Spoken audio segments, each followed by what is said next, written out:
everybody. Happy Friday. Welcome back to Wisconsin Weather Experts. The sun is shining here in Milwaukee. Yeah. It's going to be a gorgeous weekend. It really is setting up for a very nice weekend. We will have our regional outlook, which is particularly important, of course, as we head into the big deer hunt. The gun hunt opens up, and that's going to be very important forecast. We've got a lot on that coming up in a bit. But it was a beautiful morning this morning as well. In fact, if you missed it, here is a lovely time lapse of this morning's sunrise from the top of the beautiful modern building downtown Milwaukee. Had some thin clouds, but the sunshine finally kind of made its way through. And toward the end of the loop there, you kind of see all of that blue sky starting to take over. And that's been the case ever since. Which is nice, too, because we're coming off of 2 overcast days for the most part. So to see some sunshine today, all for it. Right, it definitely perks the mood. Well, from that very peaceful scene, we go to this. Another storm is flooding roads, causing damage all across Southern California. They've seen heavy rain, thunderstorms, even snow in the mountains, and the system is expected to continue today. Yeah, it's pretty unreal what California is dealing with. So this storm also taking down trees in some places. This is a look at some video from Citizen app, a public safety app that provides real-time alerts about nearby emergencies, as well as crimes based on a user's location. So a tree clearly here crashed on top of somebody's car. Thankfully, nobody was inside at the time, but just shows the wrath of these storms that continuously impact California. Right, and that's a massive tree. It is. Wow, a good thing nobody was in that. And in Westlake, California, which is northwest of Malibu, a second tree fell, this time not onto a car, but onto a home. Again, another massive tree. The flood waters have probably gotten the soil so loose at this point, anything will take it down. So again, it fell onto a home there. Video once again from that Citizen app showing that tree on the home and blocking part of the street. Once again, fortunately, nobody was hurt in that incident either. Yeah, and now to flooding. That's been extensive. Take a look at this. Now, the people who own these cars did not get into work this morning. Clearly, they couldn't move those cars. Look at that. Oh, it's what a way to wake up and start your Friday. It's just awful. Awful. And nothing you can do when you're in a parking garage. So that's exactly what this is. You know, a parking garage at an apartment complex in the Palms neighborhood of LA. Firefighters arrived to find the underground parking lot severely flooded. Several cars were trapped in the inundated garage, and those are probably cars that are totaled. Yeah, they're write-offs at this point because you really can't resell a flooded car.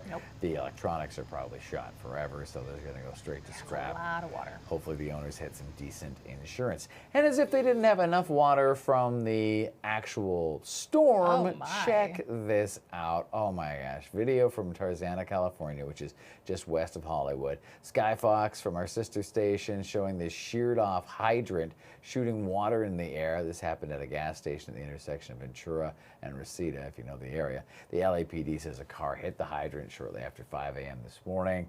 The force of the falling water caused damage to the gas station's awning, and all of this, of course, was impacting the morning commute. The LA Fire Department says the intersection was flooded and not passable. Wow. So that plus the actual storm in the area, what a mess. Not beneficial water there, that's for sure. Well, and it's not all rain either. Take a look at the snow falling in Big Bear overnight. This is such a beautiful scene. That area picked up an additional, or expecting to pick up an additional 3 to 6 inches. What a pretty picture that is. I mean, same storm system, but yet when it falls in the right way in the right place, it's a little bit easier to manage. Big Bear. I've never been, but I'm told it's beautiful. So there you go. At least they're getting the snow for the skiers. All right, let's come back here to a much calmer Wisconsin. Many hunters watch the weather, of course, very, very closely, but deer don't always follow the forecast. They rarely tune in, even on the Fox mobile app. Audrey Lee talked about the DNR and asked them a few things about hunters and what they should really keep in mind when it's coming up to this deer season this weekend. It's a tradition for many families, and some even call it a state holiday. Wisconsin's gun deer opener is this weekend, but bagging that trophy deer isn't as weather dependent as you think. Deer are gonna move no matter what. They live in the forest or in the field year round. We can think or we can project how weather is gonna impact deer movement on a daily basis, but in reality, it's not a significant indicator of deer movement. Steady rain with little wind movement can suppress some deer movement, but wind direction plays a bigger role. They interact with their environment primarily through their nose. But you don't want to be set up where your scent is drifting towards the deer or towards the path you think the deer will take to approach you. Because Gun Deer Opener starts the weekend before Thanksgiving, and this year's holiday is later, hunters may need to work a little harder. We're missing kind of the peak rut activity that you can catch with an earlier gun season. So that tends to decrease buck movement during at least the daytime or hunting hours a little bit. But with nearly 2 million deer across the state, there's no shortage. An overabundant deer herd can impact everything from, your neighborhood garden or your landscaping to overbrowsing in general forest lands and reducing forest productivity. Even if you don't hunt, you still benefit. So while you might not hunt, you directly benefit from the tax dollars that go into conservation, that go towards protecting public lands or managing these species. While you should always be informed about the weather, it's not going to make or break your hunt. Whatever this season brings, get out there, because the effort you put in is the biggest factor in whether you're going to have a successful season. All right, so that was Audrey Lee reporting. The DNR also wants to remind hunters heading into the Northwoods unit boundaries have changed, so you got to check in on that. Make sure you have all the right permits, that you know exactly where you'll be hunting. They also encourage the new hunters to check out Learn to Hunt programs to get a little extra guidance. Fascinating what role weather does play, what weather role it doesn't really play. Yeah. I mean, over the 20 years that I've been here, I don't hunt, but the hunters that I know are like, well, I need it cold enough that the deer want to move around. Sure. But it doesn't sound like that's really a huge impact. And it'll be more of a southwest and west wind for Saturday, Sunday. So I guess if you're setting up your stands or whatever, you want to factor that in. That seemed like a bigger part of it. I also wonder why this is the later gun deer hunt season. They've mentioned that's that interesting, too. right? I don't know the information behind Maybe that. it's just because it's always somehow, it always seems to be right around Thanksgiving. Yeah, which so makes because sense. this is like the latest Thanksgiving you can have pretty much. So right. that is probably part of it right there. There you go. All right, well, keep an eye on it. If you are hunting, best of luck out there, and please be safe. Now, let's get into this forecast for the weekend. With all that being said, we're looking good across the state of Wisconsin. Not the same for areas just south of us. There's a pretty large system just south of us here in Wisconsin, extending from about Denver all the way to the mid-Atlantic. You can see this warm front, the low pressure itself across portions of Missouri, a little unsettled elsewhere. There's still some snow around New England states, towards the lower Mississippi Valley and Gulf Coast there's some rain. And then poor California, we just covered all of the activity there at the beginning of the show. There's that storm system still just spinning in the same area, impacting parts of Arizona as well as Southern California. But zooming in a little bit more on what we have just south of us, thankfully it is primarily just rain. Earlier there was some wintry mix across parts of Iowa. But this is very slowly moving eastward, so these spots are going to have a pretty steady rain throughout the remainder of Friday. And again, you can see some of those heavier rain showers extending down into parts of Alabama and Mississippi and even parts of Texas still dealing with some rain at this point. There is a small area of a marginal risk for severe weather today. The last couple of days we've had one westward a little bit more, so the marginal is just kind of working its way eastward at this point.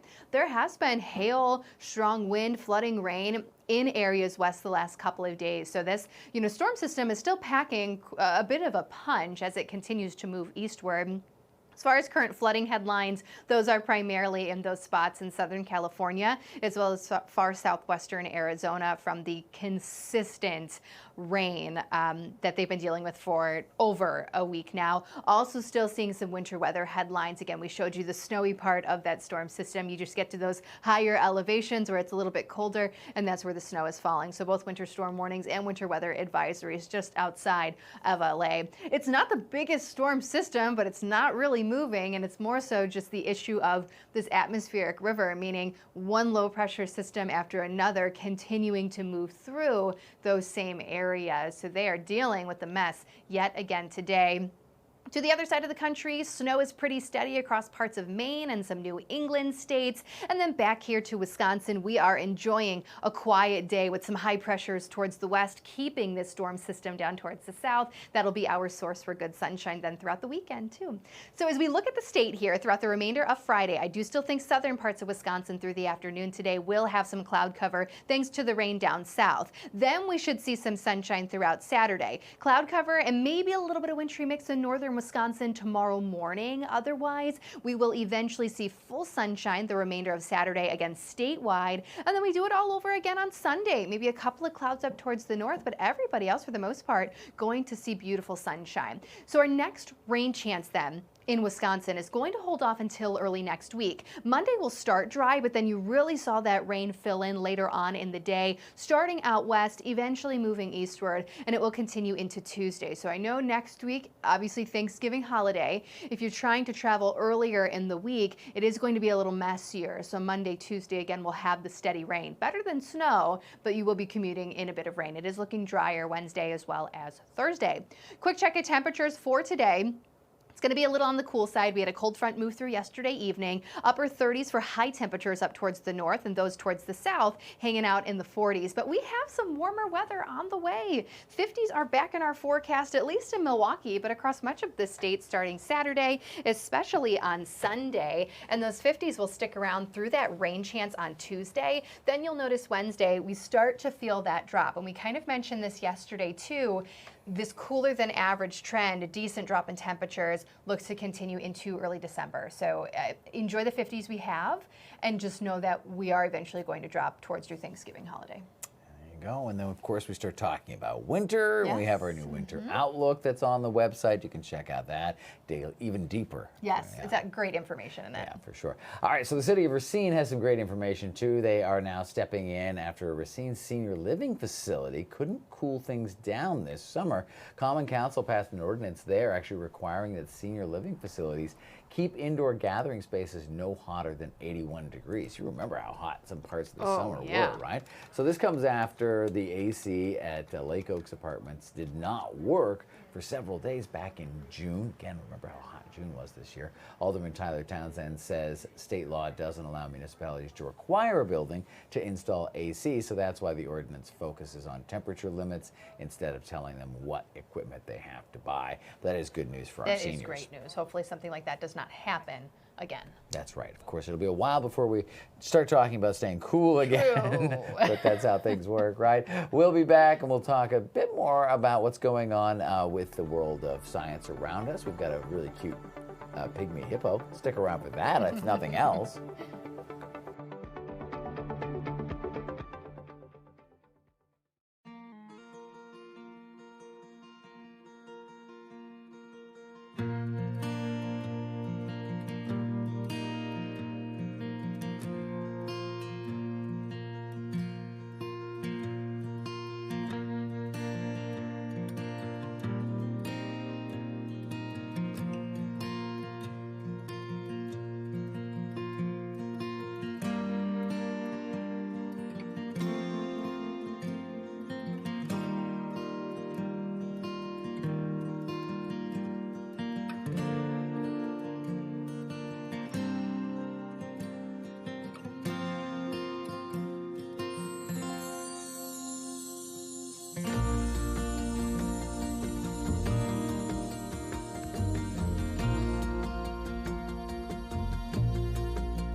All right, we have a huge happy. We're both looking at the picture. We can't stop. All right, we have a huge happy birthday to pass along here. This pygmy hippo, yes, what a cutie, named Hannah. Hannah Shirley is the full name, celebrating her 52nd birthday. And by the way, she's the oldest living pygmy hippo in human care. Pygmy hippos typically only live about 25 to 30 years in the wild, so she is twice as old as any of the older wild pygmy hippos. The San Diego Humane Society, not Human Society.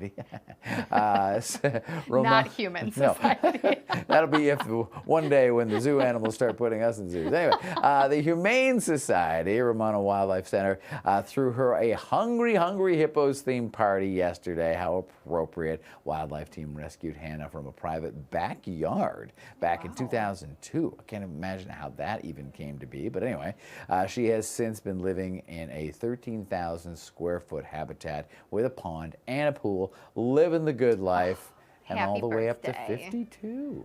How cool is that? Impressive. Aw, look at all those festivities for her. And adorable. Deserving. Yep. Okay, well, we have all of these fancy tools that help us forecast the weather, but there are some simple ones that can actually improve. You have no idea where I was going with this. No, I wasn't sure, but now I know where you're going. That's okay. We're talking ceiling fans, and this is a really interesting story. There are settings on them that can really help the airflow in your home, and meteorologist Holly Baker is going to break it down for you.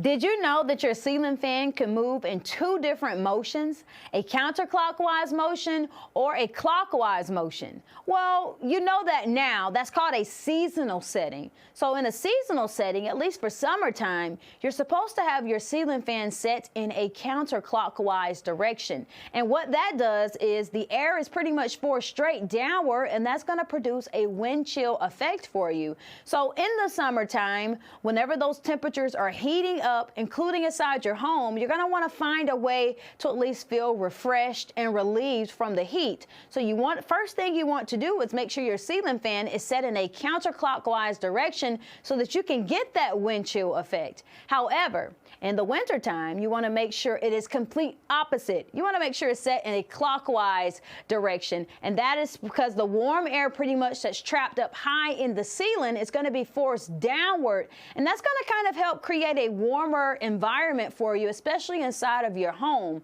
So remember, in the summertime, counterclockwise direction so that you can get the wind chill effect. In the wintertime, you want to make sure it's in a clockwise direction so you can get a little bit more of that warmer environment with having the ceiling fan on so it doesn't feel so stuffy. There you go. And I would also add, I think in the winter, lower speeds, whatever the lowest speed is, because you just want to like circulate that warm air around without creating a breeze of any kind in the room, especially if you have lower ceilings. But there you go. Hey, anything to save a couple of bucks. And stuff that I didn't really know was even a thing. So it's good to know. There you go. Check it out. Maybe yours does the same thing. I'm sure it does. And then you got to get up there and clean the fan. Oh yeah, before you turn that on. Oh, nasty stuff. Dust everywhere. All right, so we might have had a rough day, maybe you had a rough week, but this is some incredibly rough video. Somebody had a miracle rescue. It's a dramatic rescue caught on camera. Spear fishermen ignored the warnings from lifeguards. Check this out. The video is pretty impressive. Backwash, shore pound, and a spear fisherman too exhausted to continue. His only hope, 2 San Diego lifeguards risking their lives, rolling the dice against being tossed against La Jolla's jagged, rocky coast. Lifeguard of the Year Patrick McVan gets to the victim just as another set breaks over both of their heads. Hey, we're going to go underwater here. Just hold your breath as long as you possibly can. And we took 3 waves over the head. I got tossed a couple of the times, and I'm just bear hugging this guy as hard as I can. Lifeguard Austin Mathis watching out for the next big set. McVan signaling for medical backup, and now the primary rescuer is fighting for both of their lives. I would be completely lying if I said that that's not a scary situation for rescuers to go into.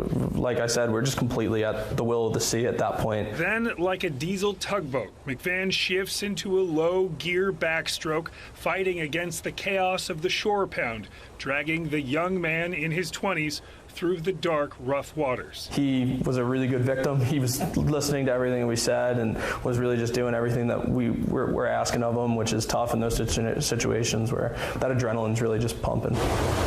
Good victim, but maybe not so good at taking advice, as Patrick and Austin had warned the two spear fishermen just before they went out at dusk into that soupy mess. He said, I know that you might not want to hear this, but I'm so sorry. Like, I should have listened. We should have listened to you guys. We're glad that everybody ended up on the beach. It's obviously what we're trying to do at the end of the day. Wow, that is dramatic. The video is dramatic, and it just goes to show, like when somebody, like a lifeguard, tells you today's not the day for this, man. You got to listen. These are folks that know what they're talking about. They've seen it. They've lived it. Yes, absolutely. Thankfully, they were there to save him. But wow, what a dramatic video. All right, well, we'll have more, probably a couple more interesting videos before we're done with this show. So stick around. We'll be back in 2 minutes.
To another episode of Wisconsin Weather Experts right here on Fox Local. Rob, you had the opportunity to tape another ISO bar recently. That's right. If you're not familiar with it, the ISO Bar is our regional weather podcast. So I sit down every fortnight, we like to joke. Every other week I sit down via Zoom with the chief meteorologists in Chicago and Detroit, and we talk a bit about the world of weather. We look back, we look ahead to the winter outlook. And this time around, Rich went off on a tangent. No, not quite, but he did have a couple things to say about what he calls armchair meteorologists. You know what I love, and I get a kick out of it, in the summertime with severe weather and then in the wintertime, there's a lot of armchair meteorologists out there on social media. And, they'll pick one map or they'll pick one model and they'll say, this is 360 hours down the road, and they'll show this big blob of blue over the Great Lakes or the Midwest. And it gets the talk going. And I mean, we all know that, forecasting something, 2 weeks down the road, 10 days, 12 days, 14 days down the road is far from an exact science. But the armchair meteorologists, some of them are quite clever and quite smart. And some of them are very smart people who put it out there for whatever reason. But it's interesting to see the conversations going and people get stirred up into it, and Yeah, stirred up This into is it, valid, right? though. Yeah, it's very important, and it kind of goes back to what we were saying earlier in the week during Winter Weather Awareness Week, that you need some, sources that you can trust. Yes. And there are some, as Rich pointed out, very talented, hobbyists in weather, and we love that. And if you watch the episode of the Isobar, we talk a lot about the opportunity it creates to talk about science and put it out there in the world that didn't exist before all this social media. So it has as many upsides as downs, but you do have to be very, very careful who you follow and understand who it is you're following and find out, whether or not they're a trusted source to make your actual weather plans as you, well, go into the winter. I think this is really coming to light right now because, post Thanksgiving, the amount, and I know you all have probably seen it on social media, the amount of snow maps for future weeks from now. The incoming cold has been talked about for at least a week now.